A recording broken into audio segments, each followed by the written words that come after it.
Welcome to the Journal Editorial. I'm Paul. Donald Trump to Turmoil Tuesday with the abrupt firing of FBI Director James Comey. The White House initially citing the recommendation of Attorney General Jeff Sessions and Deputy Attorney General Rod Rosenstein, even releasing a memo from Rosenstein that offered a scathing assessment of Mr. Comey's handling of the investigation into Hillary Clinton's use of a private email server. But the president himself told NBC News on Thursday that he would have fired Comey regardless.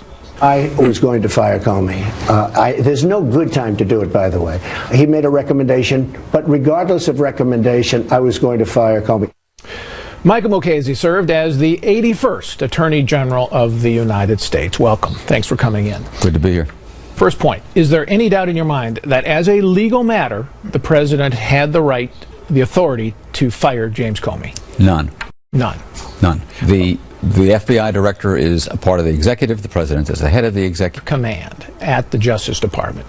There's a lot, some people seem to believe that the FBI is independent.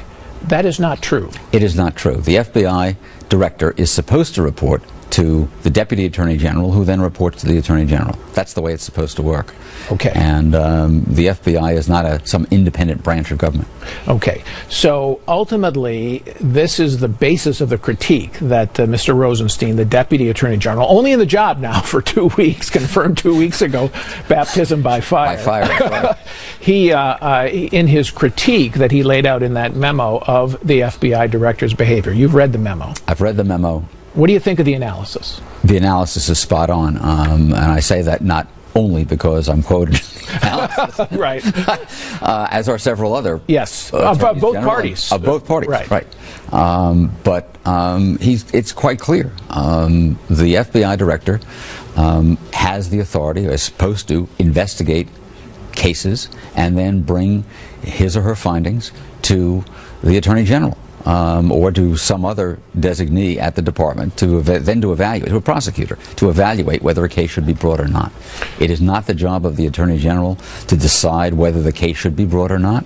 It's certainly not the FBI director's job to go out and announce that no case should be brought, and then to go into a discourse on why it is that whoever was under investigation done wrong. And that's exactly what James Comey did last July 5. Now, Comey's defense, ex post facto, is that the Attorney General at the time, Loretta Lynch, was conflicted because she had met on a tarmac with Bill Clinton, the husband of Hillary Clinton, and that compromised her. And that's why he did what he did. Is there a justification for that? Well, that may be true. First of all, that's not his determination to make. But secondly, even if it were true, there is in the office somebody known as the Deputy Attorney General, who is there for precisely the situations, among other things, for precisely the situations in which the Attorney General has to recuse herself, as she probably should have in that case. She hadn't formally recused herself. No. And you have to formally recuse yourself if you're going to actually say, I'm not responsible for this decision. Correct. You've put it on a piece of paper. Right. And then if she had done that, then Comey still would have had to go to the deputy agent. Right.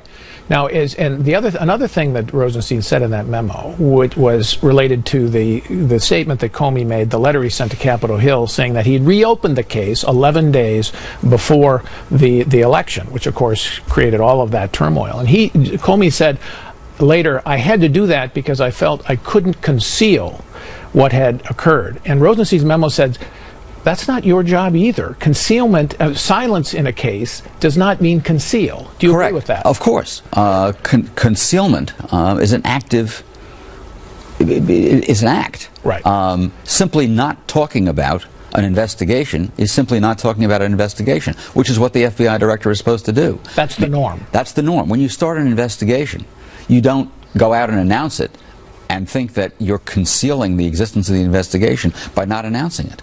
That's what you're supposed to do. Okay, so adding all of this up, the Rosenstein memo, the circumstances that you followed closely, you've written for us, do you think the president was justified in firing the FBI director? In the firing? Absolutely. You did. Okay, in the firing, he was. He had more than ample reason to do so. Absolutely. Okay. You suggest to me that maybe the firing, but what about the timing and the politics? Certainly that's complicated. Well, that's sort of stepping outside my lane a bit. I'm okay. Pulling a James Comey comment on that. Well, you're not you're not the director, right? It couldn't conceivably have been worse.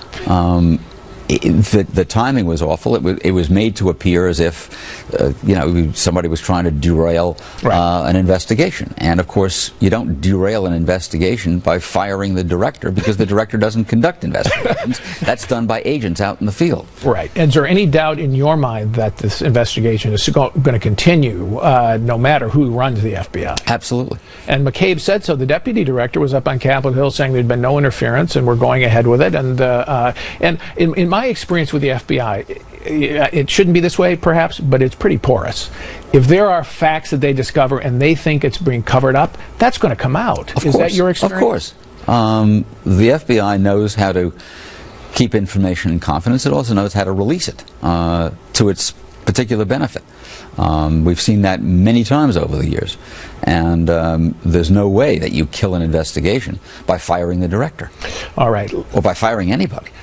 There's now political pressure on Rod Rosenstein because the Attorney General's recused himself from the Russia probe. He's now the man who would make a decision about a special prosecutor. Right. Do you think that he should make he should name a special counsel? I don't. And it's kind of too bad, because there are many people who have now announced that they are going to measure his propriety and his suitability and his ethics by whether or not he appoints a special prosecutor. And in order to have a special prosecutor, there's got to be something to prosecute.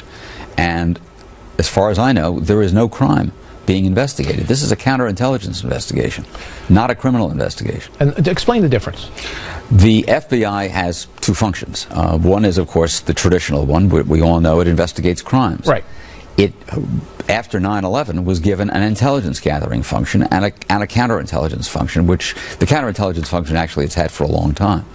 And that is simply to conduct investigations that relate to national security and then report those to other national security agencies. And there's no doubt in your mind, briefly, that the FBI, that the Justice Department under Rosenstein can conduct this investigation honestly? None. None. None. Okay. None. And there are other agencies within the intelligence community that can and will look into this. And there are Senate committees and House committees that can and will look into it. All right. Thank you very much, Judge McCasey. Appreciate it. Still ahead, calls grow for a special prosecutor in the Russia probe in the wake of Comey's firing. But is that the best way to get the answers Americans deserve?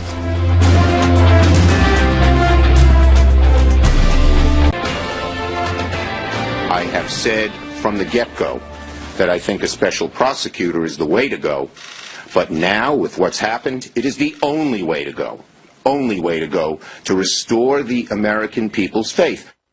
That was Senate Minority Leader Chuck Schumer this week calling for the appointment of a special counsel in the wake of FBI Director James Comey's dismissal. But is that the best way to get to the bottom of alleged Russian interference in the 2016 presidential campaign? Let's ask Wall Street Journal columnist and deputy editor Dan Henninger, columnist and Manhattan Institute senior fellow Jason Riley, columnist Mary Anastasia O'Grady, and editorial board member Joe Rago. So, Dan, let's try to put this week into context, step back a bit and start with a question. Do you think that the Comey firing, on the merits, the legal merits, we'll get to the politics in a second, but on the legal merits, was justified? Yes, Paul, it was absolutely justified, and as you and Judge McCasey just made clear, Deputy Attorney General Rosenstein's memo on this makes it clear that Mr. Comey had arrogated to himself powers that do not belong to the director of the FBI. Those powers should have belonged to the Deputy Attorney General after Loretta Lynch recused herself. And secondly, it was not, as he made clear, Mr. Comey's responsibility to decide whether any prosecutions were warranted in the email server case. That was something that should have been handed up to his superiors at the Justice Department. So Mr. Comey was way outside his brief, and it would have been best if Mr. Trump had fired him the day after the inauguration and put a new FBI director in place to proceed with whatever investigation of the Russia connection was on board, but so that there was no question at all that there was a basis for firing him. But Mary, Trump said he was going to do it no matter what. I was going to do it anyway, no matter what they told me at the Justice Department. That certainly did contradict some of the early lines out of the White House. And it kind of messes up the whole tale and makes it look worse than I think the decision actually was. You know, there's no question he has handled this so poorly. I mean, across the board in every way. And I think the public's perception matters a lot here. And so, yes, their confidence is shaken, even though, as Dan says, he was completely within his rights to fire him. But I think that Donald Trump is also right when he says there was no good time. Because had he fired him when he first came into office, after everything happened with John Podesta's emails being hacked and so forth, he would also have been accused of trying to cover something up. So, but it would have been a more natural transition, would it not? New government, come in, fresh start, FBI, all of that. In hindsight, for sure. That's what we specialize in, Mary, hindsight. But I can understand. But I'm we did recommend it at the time. Yes, but I'm mildly sympathetic to his point. I think what's really damaging now is when it comes out that when he explains that he went out to dinner with the guy and asked him, am I subject of the investigation, and then decided to keep him when he found out that he was not. This is the problem with Trump in many respects. It's about him.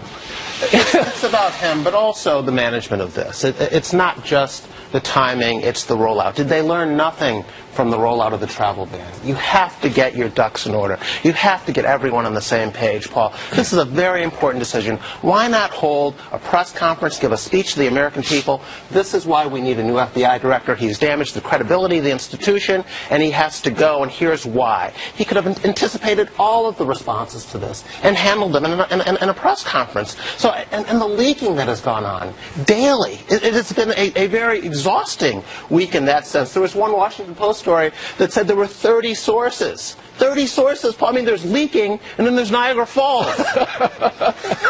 Yeah, well, there's no question about that, Joe. But it's interesting. The Russia probe, the implication from the critics of Trump is that there's a cover-up going on, right? He's trying to. Comey was serious about the investigation, which, of course, no doubt he was, and that if you fire Comey, you're covering up. That's not likely to be the case, is it? No, I don't think so. And if that's really the goal, then this is probably the worst possible way to actually squelch an investigation. The interesting thing is, if there's actually evidence that Trump was colluding with the Russians, or there was some kind of nexus between his campaign and the Kremlin, that evidence would probably be coming out right about now. We haven't seen that. So for all the outrage, it's a lot of innuendo that hasn't actually gotten to the merits of the case. And McCabe, the deputy FBI director, Mary, came out this week, told Congress that there's no interference that he knows of in this investigation. And, in fact, that a report, I think it was in the Washington Post, that said that he had made a request, that Comey had made a request for more resources for the probe, that actually he was not aware of any such request, and they have ample resources to investigate. Yeah, I mean, there's more than 100 people working on this investigation. And as Joe says, I mean, the odds or the ability to cover that up is sort of ridiculous. And I think McCabe really rained on the parade of the Democrats by saying, look, this investigation is going to go on. But I mean, to Jason's point, I think the bigger problem that we see here, not just related to this issue, is Donald Trump's lack of discipline. And, you know, you look at this, another mistake in the same vein, and you kind of wonder, is this guy going to learn? Because it's going to be a long 4 years if he doesn't figure this out. Dan, should Rod Rosenstein name a special counsel for this, or should he himself supervise this probe? Absolutely, he should not name a special prosecutor for the reason Judge Mukasey made absolutely clear. No crime has been identified or alleged at any point in this incident, and that is what prosecutors do. It is an investigation, virtually a fishing expedition in my view, so I think it should reside in the Deputy Attorney General's office to decide whether any sort of such prosecution is warranted.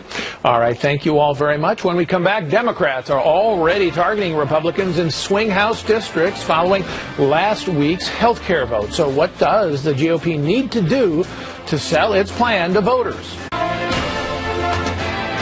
House Republicans in swing districts already feeling the heat from last week's vote to repeal and replace Obamacare. Democrats are targeting 24 members who supported the legislation, promising to make it a central issue in 2018. And with a new poll showing that just 38% of voters approve of the GOP plan, the party has its work cut out for it ahead of the midterms. This week, a group allied with House Speaker Paul Ryan went on the offensive with this ad. It's a bold plan to cut the deficit and provide $1 trillion of job-creating tax relief. It puts patients and doctors back in charge of health care, eliminating Washington's expensive mandates, empowering states to reduce health care costs, and protecting people with pre-existing conditions. The Republican health plan provides families with more choices, better coverage, and lower premiums. Thank Congresswoman Mimi Walters for keeping her word and fighting for the health care we deserve.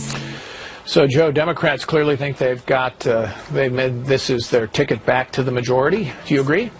I don't. I think Republicans have a fairly good product. It needs to be improved. They can do that in the Senate, where the bill is now. But I think they really have a problem with messaging.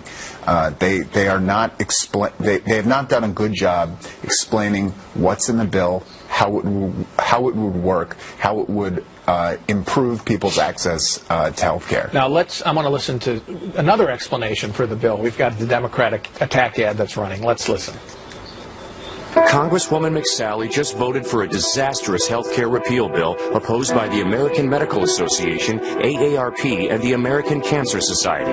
McSally voted to raise your costs and cut coverage for millions, to let insurance companies deny affordable coverage for cancer treatment and maternity care, and charge 5 times more for people over 50. McSally voted yes, even though the bill makes coverage completely unaffordable to people with pre-existing conditions. Congresswoman McSally, how could you do this to us? Jason? Well, you mentioned earlier that 38% of people support the Republican plan. They have their work cut out. But I still think Democrats are overstating the popularity of Obamacare. They really are.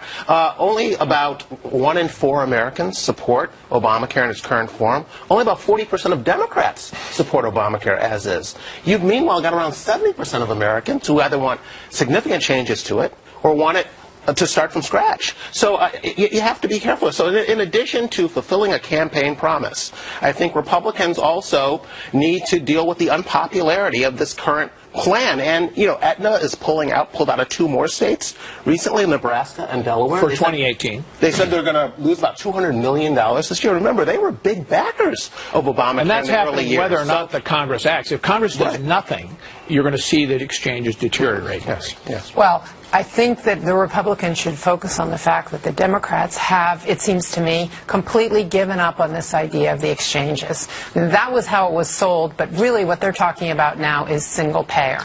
And throw people on Medicaid or expand Medicare. Yeah, it's basically government health care. And if you look at the town halls where people are up in arms and so forth, there are people who are on Medicaid, and because Medicaid was expanded, they got access to health care. And they're basically saying, we want more of this. And I think the American public basically wants to have its own doctors, and it wants to have basically its own choices. It doesn't want government-run health care. That's where the Republicans should target their campaign. The question, I think, Dan, 20 Republicans voted against the House bill, no doubt because they felt if they voted for it, they'd be in trouble. Most of those are in swing districts that Hillary Clinton carried in the last election.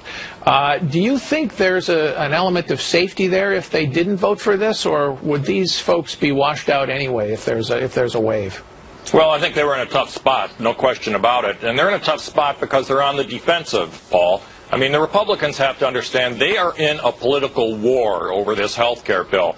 And that was made clear at a town hall this past week. Representative Republican Tom MacArthur of New Jersey held a town hall, lasted 5 hours, essentially consisted of people yelling at him. There was one guy who stood this close to his face for 10 minutes, shrieking into his face. The Republicans are going to have to get their own people out to these town halls to counteract the Democrats. And I'll tell you something, if a melee ensues, so be it. But they have got to get their story out there. They've got to get their people supporting them, or they're going to have a problem in 2018. Right, but the way to do that, I think, Joe, is actually to pass something. In other words, the Democrats are going to be motivated. They're going to be fired up. Okay, they'll be waiting in lines around the block in 2018.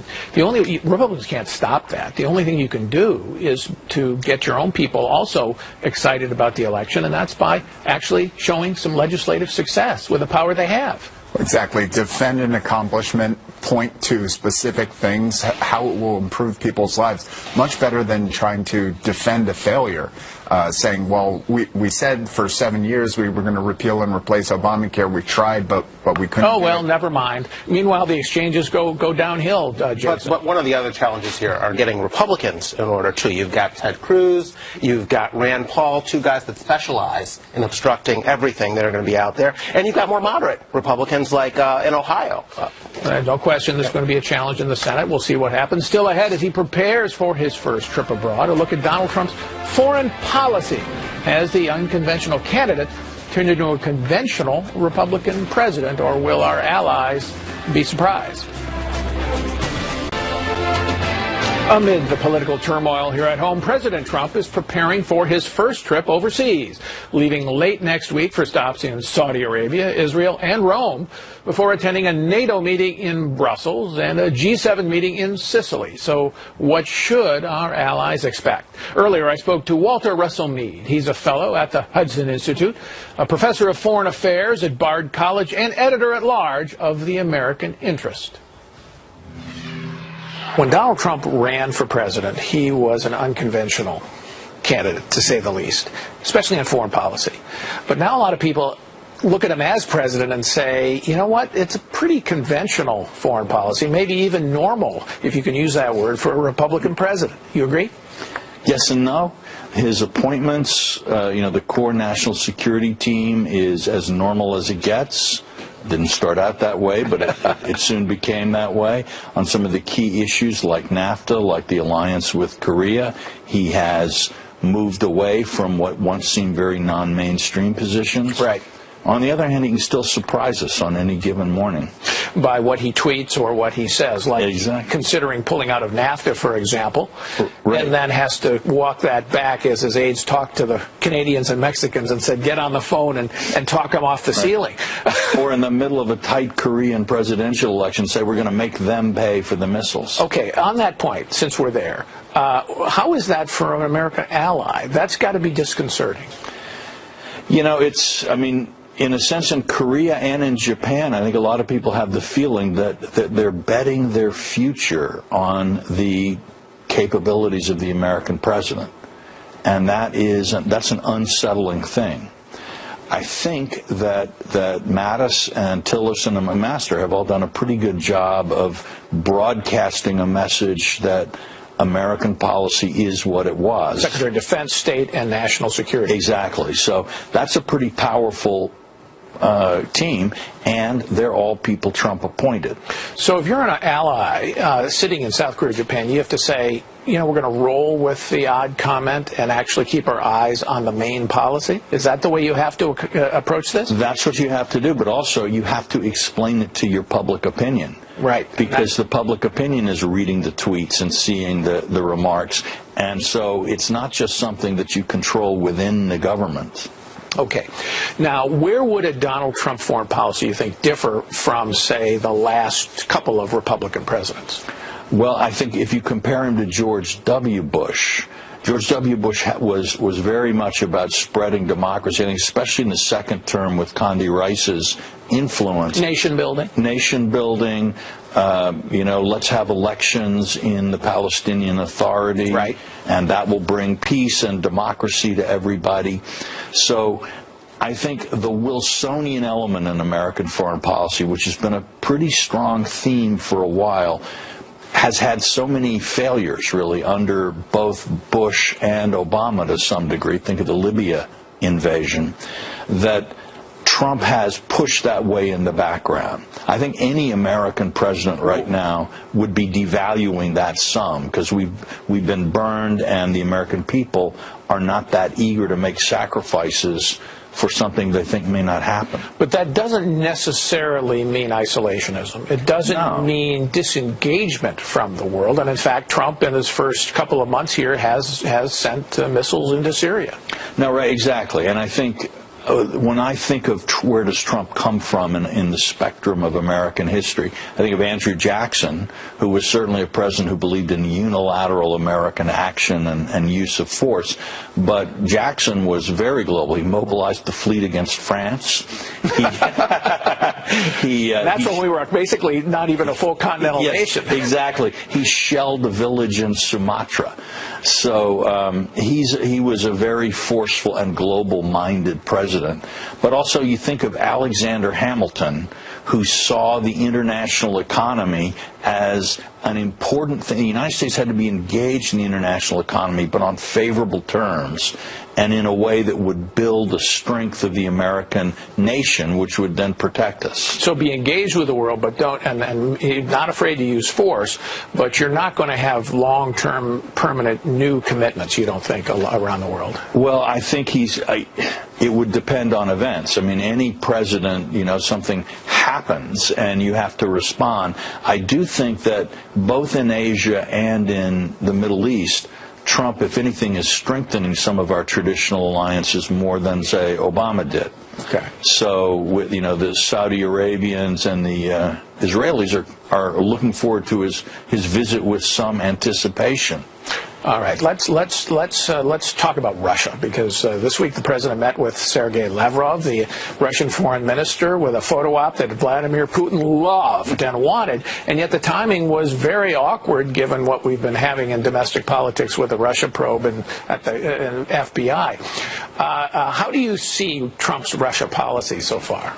Well, to me the interesting thing is that the core of Trump's policy is almost a stake through the heart of Putin's goals. What is the core of Trump's energy policy and domestic policy? It's to frack everything that can be fracked, right, to build every possible pipeline, to get up every barrel. Keep oil prices down. Exactly, and this is more than any other single factor, more than sanctions, more than diplomatic action. The price of oil is the limit on Putin's power. And the fact that it is so low and will stay so low because of Trump's policies and because generally of the fracking revolution does much more to limit Russian power than all the diplomatic notes you could write. But can Trump, and we don't have a lot of time, but can Trump actually find a working relationship with Putin? Not a good one, I think. Kennan wrote in his famous long telegram that our problem with these people isn't that they're Marxists, it is that they're Russian. That hasn't changed. No, that hasn't changed a single bit. And they have their own national interests. All right, Walter Russell Mead, thanks for coming. Thank you. Still ahead, Barack Obama and Hillary Clinton both making a return to public life. But is that good news for Democrats? Our panel weighs in next. They're back after a brief hiatus. Both former President Barack Obama and 2016 Democratic presidential nominee Hillary Clinton are making a return to public life. Accepting the John F. Kennedy Profile and Courage Award last weekend, President Obama defended his signature health care law and called on Congress to do what's right to protect the sick and vulnerable. Hillary Clinton, meanwhile, is reportedly set to launch a new political action committee calling herself part of the resistance during an appearance last week in New York City. We're back with Dan Henninger, Jason Riley, Mary Anastasia Ogradia, and Joe Rago. So, Mary, first let's take Hillary Clinton. What's she doing here? Is she running for president again? Hillary Clinton reminds me of one of those blow-up dolls that with the weight in the bottom that you punch and it goes down and it pops back up. I mean, she's just irrepressible. I think the problem with her launching this is she has something called Onwards Together. She wants to sort of restore energy in the party and so forth. But basically, Hillary Clinton is maxed out on the number of people she's going to draw, and she can't expand beyond basically who supported her in the last election. And the other problem with what she's doing, which is sort of amusing, is that she describes herself as that she's going to be a connector between big money and political actors. And if that doesn't sound familiar, I mean, that's basically what the Clintons have built their whole political career on. And as the money passes through, somehow they've done very well. Yeah, that was Bernie Sanders' critique of the Clintons in the last election. Yeah. Well, I think, the Democratic Party is in a state of disarray now. They didn't expect to lose. They're still trying to find themselves, and the two big names they still have going for them are Barack Obama and Hillary Clinton. And Hillary is still in denial about why she lost. She's still blaming it on James Comey and Russia and so forth. But so are a lot of her fellow Democrats. Something like 60% tell pollsters Hillary, the Russians are why Hillary was elected. So joining the resistance seems like a natural thing for her to do at this point. And what about former President Obama, Dan? He's really gotten out earlier than any recent former president that I can think of, and he's making fairly pronounced shots at the Republican agenda and President Trump's agenda. Yes, he is, and I don't believe the Democrats are particularly happy about it. Look, when they were running for the chairmanship of the Democratic National Committee, both Tom Perez and Keith Ellison said in public forums that they thought that the Obama presidency had sucked too many resources towards that presidency and starved the Democratic grassroots, and that had to change. But consider, Barack Obama and Hillary Clinton are media superstars, and it is unlikely that CNN or MSNBC are going to start interviewing second-level Democrats when they can interview these two superstars. They are siphoning the oxygen out of the political air for younger Democrats. If I were a Republican, I'd be cheering them on. Well, but let me push back against that a little bit, Joe, in this sense. The 2018 election is going to be in large part about mobilization and energy. Are Republicans fired up enough to deter Democrats who are going to be fired up? So Obama and Clinton coming out now to mobilize Democrats against Republicans maybe doesn't hurt the party, on Dan's point. It could in 2020 if they basically dwarf anybody else and make it difficult for anybody else to emerge. Yeah, I think that could be part of it. I mean, Hillary Clinton and Obama, I think, are different. I mean, Hillary spent $1 billion to lose to a reality TV star. So for all the disorder that we're seeing in Washington today, I think she should probably maybe reflect a little bit more on what just happened. About Obama, however, he continues to be personally popular. I mean, he left office pushing 60% approval rating. The problem he's had, though, is transferring that popularity to his party. And we saw what happened in the off-year elections when he was president. And that's what he'll be out there trying to do right now. And historically, it hasn't been very successful. So I can understand why they might want to go that route. But historically, it has not been gotten them where they want to be. A politician with the popularity that Barack Obama had has to be willing to groom successors. And it seems like he's not really willing to do that. He likes being in the limelight. And I think, as Dan says, that is going to suck oxygen out of the room for many years. Does Hillary Clinton want to run for president again? Is that what this is about, setting up the machinery to be able to do it? I don't think so. And not that she doesn't want to run, but I think that she, at some point, will have a reality check and realize that she cannot go through that again. She cannot put the party through that again. And I don't think the party would let her do that again. All right. Thank you, Mary. Still ahead, a raucous reception for Education Secretary Betsy DeVos at an historically black college in Florida. So what's behind the hostility? And is it misplaced? The Bethune-Cookman University class of 2017. Betsy DeVos faced a hostile reception at Bethune-Cookman University in Daytona Beach this week. Students at the historically black university booed the education secretary. Some even turned their backs as she delivered a 20-minute commencement address there on Wednesday. Take a look. It's a real honor and privilege to be with you as we celebrate the Bethune-Cookman University class of 2017. If this behavior continues, your degrees will be mailed to you. Jason, what's behind this hostility? She was invited, after all. I think you have a couple things going on. One is what's going on college campuses all over this country. You also have a long tradition in this country of college graduates protesting, speakers turning their backs, and so forth. And that's all been on steroids now in this Trump era. I mean, she was a stand-in for the Trump administration, which is very unpopular on college campuses, and I think that's what we saw a reaction to.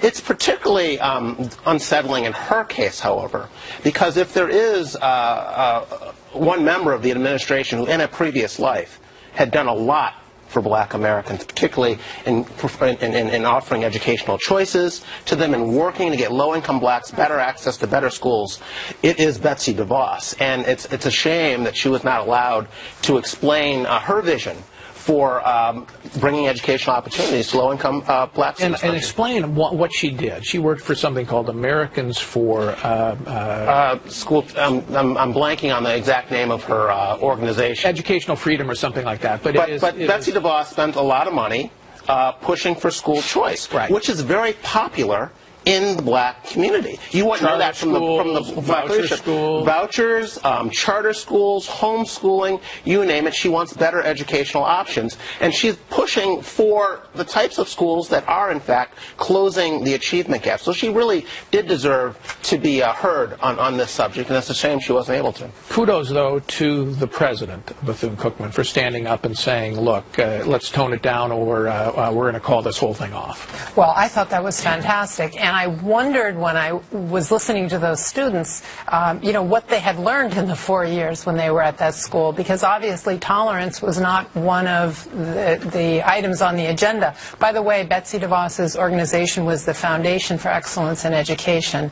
And I agree with Jason. I mean, she has done an enormous amount, and particularly, which is the most important thing in this country, K through 12. She's worked in the K through 12, and some people said that these students were complaining because there's a threat of university education being cut. If we don't fix the K through 12 education in this country, you can forget about the the opportunities that underprivileged people will have in university. Dan, if I had to, when I was in college, if I had to turn my back and boo everybody I disagreed with who was on stage, I mean, I would have flunked out freshman year, because that was most of the people who came and talked, including most of the professors.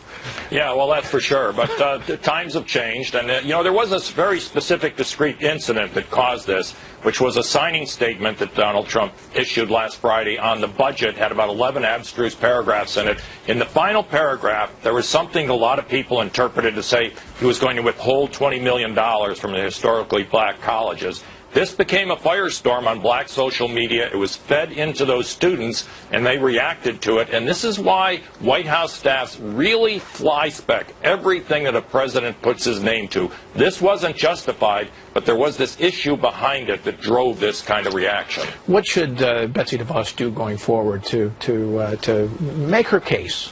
Jason. I think that Betsy DeVos should continue to back those state and local efforts to spread school choice across this country. The federal government only plays a limited role in education. They only make up around 10% of funding. Most of the actions at the state and local levels, and what school reformers at that level need is to know that Washington has their back, and they can use her platform to talk about these So ideas. Don't back down. Oh, no. Just accelerate and take it. And I don't think she will. And I don't think she will. Because she's been in the trenches on these fights for many, many years. And I think she would have been willing to explain that to those students if they had been willing to listen. All right. Thank you all very much. We have to take one more break. When we come back, hits and misses of the week.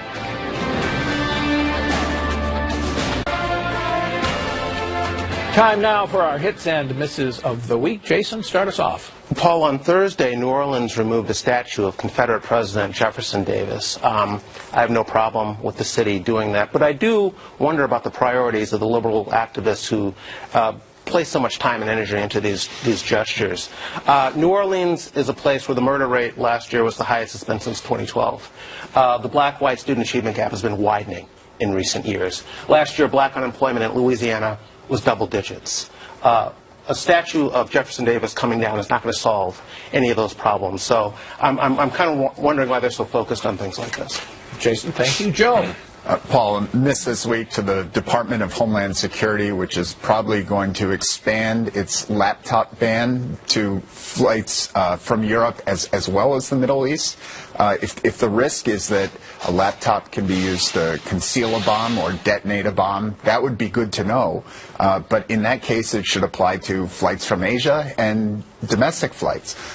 This is a miss for security theater over government candor. Get ready to check your laptop. Mary. Paul, this is a miss for Senator Marco Rubio, who visited the Colombian embassy in Washington for dinner last week, and the next day threw his support behind an amnesty deal in Colombia for the terrorist group FARC, who are also getting, by the way, as part of that deal, unelected seats in Congress. He said that the crimes that they committed should not go unpunished, but amnesty for the terrorists is the centerpiece of the deal. And now Colombia is asking for $450 million, and Senator Rubio seems to want to give it to them. All right. Dan. Well, my miss goes to New York City, Paul, where if this summer you have people blasting a party into your neighborhood at 4 a.m., you can just forget about calling the cops. Under a new NYPD directive, the cops can only enter a party if the host invites them in. Now, this is apparently the result of the city getting sued constantly by parties who objected to the cops coming into their parties. Now the only way they can come in is if the host invites them in. Welcome to Fun City. All right. And remember, if you have your own hit or miss, be sure to tweet it to us at JR on FNC. That's it for this week's show. Thanks to my panel. Thanks to all of you for watching. I'm Paul Gigot, and we hope to see you right here next week.